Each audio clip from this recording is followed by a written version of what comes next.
Bonjour à tous, j'espère que vous allez bien. Aujourd'hui, nouvelle vidéo sur la Ligue des Champions. On va revenir un peu sur cette finale qui a eu lieu hier et plus en profondeur sur les Real Madrid qui rentrent encore plus dans l'histoire du football. Si la vidéo te plaît, like, abonne-toi et c'est parti. Désolé d'avance mais j'ai la voix cassée donc j'espère que ça vous gênera pas trop à écouter la vidéo. Déjà revenons sur cette finale, on a eu pendant 60 minutes un très beau match parce que Dortmund ne s'est pas laissé faire et a vraiment joué son va-tout. On les a vus agressifs, on les a vus monopoliser le ballon. Ils avaient vraiment des envies différentes du Real Madrid, notamment dans le pressing, dans l'intensité. J'ai été vraiment impressionné. Ils ont eu les occasions pour marquer plusieurs fois. Il y a eu évidemment cette action avec Adeyemi où il la pousse trop loin, l'action avec Füllkrug où il peut difficilement faire mieux et d'autres qui étaient vraiment très chaudes. Ils n'ont pas eu la chance et la finesse pour les mettre au fond et forcément avec le Real Madrid, on le sait, tu te fais toujours punir si tu les mets pas au fond. Déjà qu'ils étaient beaucoup mieux depuis quelques minutes, le Real Madrid ouvre le score à la 74e minute grâce à Carvajal sur une tête assez improbable, mais le héros maintenant 6 Ligue des Champions est là, et Vinicius marque le deuxième quelques minutes après, et c'est fou, Vinicius, on va en reparler, mais ce mec est tout le temps là dans les grands rendez-vous. Donc fin du match 2-0 et une 15e Ligue des Champions pour le Real Madrid, la 5e depuis 2015, la 6e depuis 2014 et leur décima.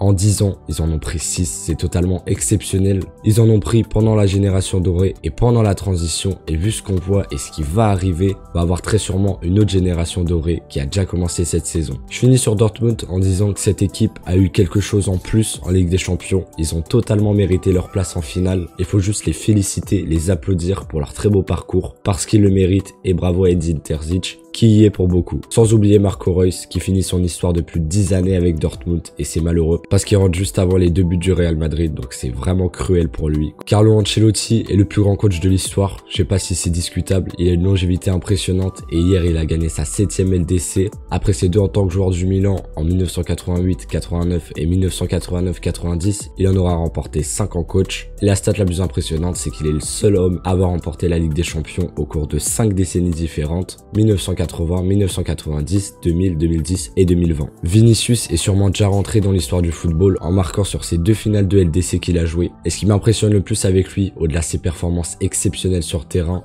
il est toujours là dans les phases à élimination directe avec le Real. Les grands joueurs, on peut leur reprocher de pas être là dans les grands matchs, mais lui, il l'est tout le temps. Aujourd'hui, je pense que si il gagne la Copa América avec le Brésil, ce qui est probable vu l'effectif qu'ils ont, il est automatiquement Ballon d'Or. Et ça sera peut-être le Ballon d'Or le moins discutable depuis bon nombre d'années. Bellingham nous sort une saison formidable, 20 buts en étant milieu de terrain, c'est fou, personne n'attendait à le voir à un niveau aussi haut. Aujourd'hui, il est l'un des meilleurs joueurs du monde et il est peut-être le deuxième meilleur derrière son coéquipier Vinicius. Et comme j'ai dit, tout va jouer sur l'Euro et la Copa América, qui va le peser plus, sachant que Vini a quand même un petit peu d'avance pour moi. Toni Kroos finit sa carrière en club de la meilleure des manières possibles en remportant sa 6e Ligue des Champions, tout comme Modric, Nacho et donc Carvajal. Il le voulait, il l'a fait. Kroos part du Real Madrid alors qu'il est au sommet. Après, qu'est-ce qu'on peut dire de plus, à part que le club de Florentino Pérez, qui gère absolument extraordinairement le club depuis des années et des années, va encore améliorer l'équipe cet été, et là se pose la question de qui pourra les arrêter, déjà qu'ils sont aujourd'hui inarrêtables. La saison prochaine avec Mbappé et Neves, honnêtement je vous pose la question, en plus de l'effectif qu'il y a déjà, sans oublier Hendrik. Donc hâte de voir ça la saison prochaine.